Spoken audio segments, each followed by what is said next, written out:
ಎಲ್ಲರಿಗೂ ನಮಸ್ಕಾರ ವೀಕ್ಷಕರೇ. ಏಪ್ರಿಲ್ 2ನೇ ತಾರೀಕು ಬಹಳ ಶಕ್ತಿಯುತವಾಗಿರುವ ಭಯಂಕರವಾಗಿರುವಂತಹ ವಿಶೇಷವಾದಂತಹ ದವನದ ಹುಣ್ಣಿಮೆ. ಈ ಹುಣ್ಣಿಮೆಯಿಂದ ಈ ರಾಶಿಯವರಿಗೆ ಅದೃಷ್ಟವೋ ಅದೃಷ್ಟ ಜಾಕ್ಪಾಟ್ ಹೊಡೆಯುತ್ತದೆ. ಬಹಳ ವಿಪರೀತವಾದ ಲಾಭವನ್ನು ಕೂಡ ಪಡೆದುಕೊಳ್ತಾರೆ. ಹಾಗಾದರೆ ಯಾವ ರಾಶಿಯವರು ಹೆಚ್ಚಿನ ಒಂದು ಅದೃಷ್ಟವಂತರು, ಯಾವೆಲ್ಲ ರೀತಿಯ ಲಾಭವನ್ನು ಬರಮಾಡ್ಕೊಳ್ತಾರೆ, ಯಾವ ರೀತಿ ಕಷ್ಟಗಳಿಂದ ಹೊರಬರ್ತಾರೆ ಎಂಬ ಸಂಪೂರ್ಣವಾದ ವಿಶೇಷವಾದ ಮಾಹಿತಿಯನ್ನು ನೋಡ್ತಾ ಹೋಗೋಣ. ಅದಕ್ಕೂ ಮುನ್ನ ನೀವು ಕೂಡ ದೇವರು ಹಾಗೂ ಜ್ಯೋತಿಷ್ಯ ಶಾಸ್ತ್ರವನ್ನು ನಂಬೋದಾದರೆ ಈಗಲೇ ವಿಡಿಯೋಗೆ ಒಂದು ಲೈಕ್ ಕೊಟ್ಟು ಓಂ ನಮಃ ಶಿವ ಎಂದು ತಪ್ಪದೆ ಕಮೆಂಟ್ ಮಾಡಿ. ಹೌದು, ಈ ರಾಶಿ ಚಕ್ರದವರಿಗೆ ಈ ಒಂದು ಹುಣ್ಣಿಮೆ ಅತ್ಯಂತ ಶಕ್ತಿಶಾಲಿ ಎಂದು ವಿಶೇಷವಾಗಿ ಪರಿಣಮಿಸುತ್ತಿದೆ. ಈ ರಾಶಿ ಚಕ್ರದವರ ಜೀವನದ ಮೇಲೆ ನೇರವಾದ ಪರಿಣಾಮವನ್ನು ಈ ಸಂದರ್ಭದಲ್ಲಿ ಎಲ್ಲ ರೀತಿಯ ಅದೃಷ್ಟವನ್ನು ಬರಮಾಡ್ಕೊಳ್ತಕ್ಕಂಥ ಲಾಭ, ನೆಮ್ಮದಿ ಮತ್ತು ಅಷ್ಟ ಐಶ್ವರ್ಯದಿಂದ ತುಂಬಿರುವಂತಹ ಜೀವನವನ್ನು ಕಂಡುಕೊಳ್ಳೋಕೆ ಈ ರಾಶಿಯವರಿಗೆ ಸಾಧ್ಯವಾದಷ್ಟು ಹಣಕಾಸಿನ ಪರಿಸ್ಥಿತಿಯನ್ನು ಬಲಪಡಿಸುವಂತಹ ವಿಶೇಷವಾದ ಸಮಯಗಳು ಶುರುವಾಗ್ತಾ ಇದೆ. ಈ ಒಂದು 2ನೇ ತಾರೀಕು ಅತ್ಯಂತ ವಿಶೇಷವಾಗಿರುವಂತಹ ಹುಣ್ಣಿಮೆಯ ನಂತರ ಈ ರಾಶಿಯವರಿಗೆ ರಾಜವೈಭೋಗದ ಜೀವನ, ಭಾಗ್ಯೋದಯದ ಸಮಯ, ನಿಮ್ಮ ಕಷ್ಟಗಳೆಲ್ಲ ದೂರವಾಗುತ್ತೆ. ಈ ರಾಶಿ ಚಕ್ರದವರಿಗೆ ಇನ್ನು ಮುಂದೆ ಅತ್ಯಂತ ವಿಶೇಷವಾದ ಬದಲಾವಣೆ ಜೀವನದಲ್ಲಿ ಕಂಡುಕೊಳ್ಳೋಕೆ ಸಾಧ್ಯವಾಗುತ್ತೆ. ಅಷ್ಟೇ ಅಲ್ಲದೆ ಜ್ಯೋತಿಷ್ಯದ ಪ್ರಕಾರ ಈ ಸಂದರ್ಭದಲ್ಲಿ ವ್ಯಾಪಾರ, ಬುದ್ಧಿ ಇತ್ಯಾದಿಯನ್ನು ಪ್ರತಿನಿಧಿಸುವಂತಹ ಗ್ರಹಗಳು ವಿಶೇಷವಾಗಿ ಈ ಸಂದರ್ಭದಲ್ಲಿ ನಿಮ್ಮ ಪರವಾಗಿ ಕೆಲಸ ಮಾಡುತ್ತೆ. ಇದರಿಂದಾಗಿ ಗ್ರಹಗಳ ಸಂಚಾರ ನಿಮ್ಮ ಜೀವನದ ಮೇಲೆ ನೇರ ಪರಿಣಾಮವನ್ನು ಬೀರುತ್ತೆ. ಜ್ಯೋತಿಷ್ಯ ಶಾಸ್ತ್ರದಲ್ಲಿ ಹೆಚ್ಚಿನ ಮಹತ್ವವನ್ನು ನೀಡಲಾಗುತ್ತಿರುವಂತಹ ಈ ರಾಶಿ ಚಕ್ರದವರ ವಿಶೇಷವಾದ ತೊಂದರೆಗಳು ದೂರವಾಗುವಂತಹ ಸಂದರ್ಭ, ಅತ್ಯಂತ ಹೆಚ್ಚಿನ ಲಾಭ ದೊರಕುವಂತಹ ವಿಶೇಷವಾದ ಸಮಯ ಅಂತ ಹೇಳಬಹುದು. ಒಟ್ಟಾರೆಯಾಗಿ ಹುಣ್ಣಿಮೆಯಿಂದ ಇವರ ಕಷ್ಟಗಳು ದೂರವಾಗುತ್ತೆ, ನೆಮ್ಮದಿಯ ಜೀವನ ಶುರುವಾಗುತ್ತೆ. ಪ್ರತಿಯೊಂದು ಕೆಲಸದ ಮೇಲೂ ಕೂಡ ನೆಮ್ಮದಿಯನ್ನ ಕಂಡುಕೊಳ್ತಾರೆ. ಈ ರಾಶಿ ಚಕ್ರದವರಿಗೆ ಈ ಸಂದರ್ಭದಲ್ಲಿ ಮಹಾಶಿವನ ಆಶೀರ್ವಾದ ನೆಮ್ಮದಿ ಮತ್ತು ಜೀವನದ ಪ್ರತಿಯೊಂದು ಕ್ಷೇತ್ರದ ಮೇಲೂ ಕೂಡ ಅನುಕೂಲಕರವಾಗಿರುವಂತಹ ಪರಿಣಾಮವನ್ನ ಬೀರುತ್ತೆ ಅಂತ ಹೇಳಿದ್ರೆ ತಪ್ಪಾಗುವುದಿಲ್ಲ. ಹಾಗಾದ್ರೆ ಈ ರಾಶಿಯಲ್ಲಿ ಎಲ್ಲಾ ರೀತಿಯ ಒಂದು ವಿಶೇಷವಾದ ಸಂದರ್ಭವನ್ನ ಬರಮಾಡ್ಕೊಳ್ತಕ್ಕಂಥ ಅದ್ಭುತವಾದ ರಾಶಿ ಯಾವುದು ಅಂತ ನೋಡೋದಾದ್ರೆ ಮೊದಲನೇದಾಗಿ ಕುಂಭರಾಶಿ. ಕುಂಭರಾಶಿಯವರಿಗೆ ಈ ಸಮಯ ಅತ್ಯಂತ ವಿಶೇಷ ಹಾಗೂ ಮಹತ್ವದ್ದಾಗಿದೆ. ಇನ್ನು ಮುಂದಿನ ಹಲವಾರು ವರ್ಷಗಳವರೆಗೂ ಕೂಡ ನಿಮ್ಮ ಜೀವನದಲ್ಲಿ ಅದೃಷ್ಟ ಎನ್ನುವುದು ಕೈ ಹಿಡಿಯುತ್ತದೆ. ಮಾಡುವಂತಹ ಪ್ರತಿಯೊಂದು ಕಾರ್ಯದಲ್ಲಿ ಕೂಡ ವಿಪರೀತವಾದ ಲಾಭವನ್ನ ಕಂಡುಕೊಳ್ತೀರಾ.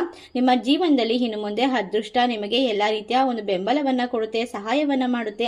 ನೀವು ಮಾಡುವಂತಹ ಪ್ರತಿಯೊಂದು ಕಾರ್ಯದ ಮೇಲೂ ಕೂಡ ಸಂಪೂರ್ಣವಾಗಿ ದೇವರ ಅನುಗ್ರಹ ಜೀವನದ ಮೇಲೆ ಪರಿಣಾಮ ಬೀರೋದ್ರಿಂದ ನೀವು ಲಾಭವನ್ನ ಕಂಡುಕೊಳ್ತೀರಾ. ಪ್ರತಿಯೊಂದು ಕೆಲಸದಲ್ಲೂ ಕೂಡ ಯಶಸ್ಸನ್ನ ಬರಮಾಡ್ಕೊಳ್ತೀರಾ. ಅಷ್ಟೇ ಅಲ್ಲದೆ ನಿಮ್ಮ ಜೀವನದಲ್ಲಿ ಇರ್ತಕ್ಕಂತಹ ಸಾಲದ ಸಮಸ್ಯೆಯಿಂದ ಕೂಡ ಮುಕ್ತಿಯನ್ನ ಕಂಡುಕೊಳ್ಬಹುದು. ನಾವು ತಿಳಿಸುವಂತಹ ಒಂದು ಚಿಕ್ಕ ಪರಿಹಾರವನ್ನ ಮಾಡಿದ್ದೆ, ಅದರಲ್ಲಿ ನಿಮ್ಮ ಮನೆಯಲ್ಲಿ ಧನ, ಕನಕ, ಅಷ್ಟ ಐಶ್ವರ್ಯ, ಯೋಗ, ಭೋಗ, ಭಾಗ್ಯಗಳನ್ನ ಬರಮಾಡ್ಕೊಳ್ಬಹುದು.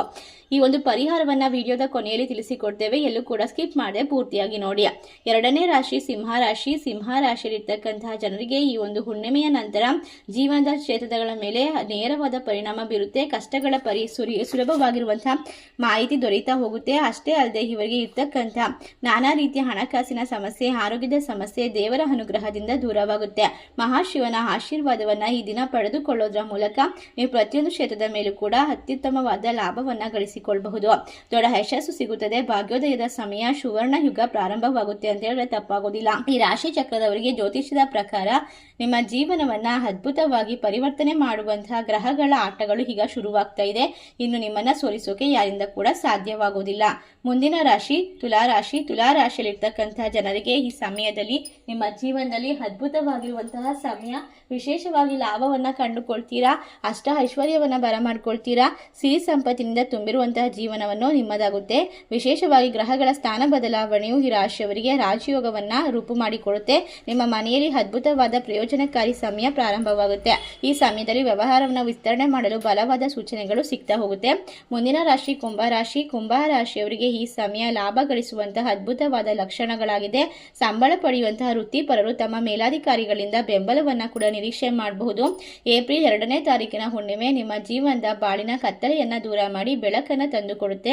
ನೀವು ಮಾನಸಿಕವಾಗಿ ಅಸ್ಥಿರತೆಯನ್ನ ಅನುಭವಿಸ್ತಾ ಇದ್ರೆ ಅದೆಲ್ಲ ದೂರವಾಗುತ್ತೆ. ನಿಮ್ಮ ಜೀವನದಲ್ಲಿ ಎಲ್ಲಾ ರೀತಿಯ ವಿಶೇಷವಾದ ಸ್ಥಿರತೆಯನ್ನ ಅನುಭವಿಸುವ ಸಮಯ ಇದಾಗಿರುತ್ತೆ.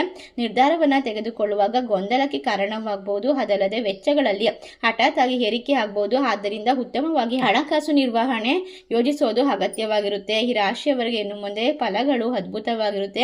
ಏಕೆಂದ್ರೆ ರಾಜಯೋಗ ನಿಮ್ಮ ರಾಶಿ ಚಕ್ರ ಚಿಹ್ನೆಗೆ ಹೋಲಿಸಿದರೆ 10ನೇ ಮನೆಯಲ್ಲಿ ರೂಪುಗೊಳ್ತಾ ಇರೋದ್ರಿಂದ ಬುದ್ಧಿವಂತಿಕೆ ಮತ್ತು ಸಂವಹನ ಕೌಶಲ್ಯಗಳು ಕೆಲಸದ ಸ್ಥಳದಲ್ಲಿ ಮೆಚ್ಚುಗೆಯನ್ನ ಪಡೆಯುವಂತಹ ಸಾಧ್ಯತೆ ಹೆಚ್ಚಾಗಿದೆ. ಮುಂದಿನ ರಾಶಿ ಮಕರ ರಾಶಿ. ಮಕರ ರಾಶಿಯಲ್ಲಿ ಇರ್ತಕ್ಕಂತಹ ಜನರಿಗೆ ಈ ಸಮಯ ಪ್ರಸ್ತುತವಾಗಿ ಉದ್ಯೋಗದಲ್ಲಿ ಬಡ್ತಿಯ ಸಾಧ್ಯತೆ ಇದೆ. ವ್ಯಾಪಾರದಲ್ಲಿ ಮಾಲೀಕರು ಪ್ರಮುಖವಾದ ಗ್ರಾಹಕರನ್ನ ಪಡೆಯಬಹುದಾಗಿದೆ. ಆದಾಯದಲ್ಲೂ ಕೂಡ ಹೆಚ್ಚಳವಾಗುತ್ತೆ. ಅವಕಾಶಗಳ ಜೊತೆಗೆ ಹೊಸದಾದ ಜವಾಬ್ದಾರಿಗಳು ಕೂಡ ಜಾಸ್ತಿ ಆಗಬಹುದು. ಸಾಮರಸ್ಯವನ್ನ ಕಾಪಾಡಿಕೊಂಡು ನಿರ್ಣಯವನ್ನ ತೆಗೆದುಕೊಳ್ಳೋದು ಬಹಳ ಮುಖ್ಯವಾಗಿರುತ್ತೆ. ಈ ರಾಶಿಯವರಿಗೆ ಈ ಹುಣ್ಣಿಮೆಯ ಸಂದರ್ಭ ನಿಮ್ಮ ಜೀವನದಲ್ಲಿ ಅದ್ಭುತವಾದ ಅದೃಷ್ಟವನ್ನ ಸೃಷ್ಟಿ ಮಾಡಿಕೊಡುತ್ತೆ.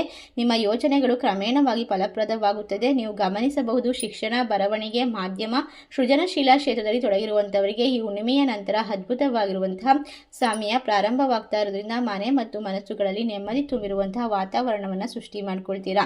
ನಿಮ್ಮ ಜೀವನದಲ್ಲಿ ಯಾವುದೇ ರೀತಿಯ ಹಾನಿಕಾರಕವಾದ ತೊಂದರೆಗಳು ಬಂದರೂ ಕೂಡ ಅದನ್ನೆಲ್ಲ ದೂರ ಮಾಡೋದಕ್ಕೆ ಮಹಾಶಿವನ ಆಶೀರ್ವಾದ ಸದಾ ನಿಮ್ಮ ಜೊತೆಗಿರುತ್ತದೆ. ಒಟ್ಟಾರೆಯಾಗಿ ರಾಶಿಯವರಿಗೆ ಈ ಒಂದು ಶಕ್ತಿಶಾಲಿ ಏಪ್ರಿಲ್ 2ನೇ ತಾರೀಕಿನ ಹುಣ್ಣಿಮೆಯ ನಂತರ ನಿಮ್ಮ ಮನೆಯಲ್ಲಿ ಮತ್ತು ಮನಸ್ಸಿನಲ್ಲಿ ನಿಮ್ಮ ಜನಗಳ ಜೊತೆಯಲ್ಲಿ ಬೆರೆಯುವಂತಹ ಸಂದರ್ಭ ಅದ್ಭುತವಾಗಿರುವಂತಹ ಸಹಕಾರ ಸಿಗ್ತಾ ಹೋಗುತ್ತೆ. ಅಷ್ಟೇ ಅಲ್ಲದೆ ಈ ಸಂದರ್ಭದಲ್ಲಿ ₹1 ನಾಣ್ಯವನ್ನು ತೆಗೆದುಕೊಂಡು ಈ ಪರಿಹಾರವನ್ನ ಮಾಡಿದ್ದೆ ಆದಲ್ಲಿ ನಿಮ್ಮ ಜೀವನದಲ್ಲಿ ಇರ್ತಕ್ಕಂಥ ಪ್ರತಿಯೊಂದು ಸಮಸ್ಯೆಗಳನ್ನು ದೂರ ಮಾಡ್ಕೊಳ್ತೀರಾ.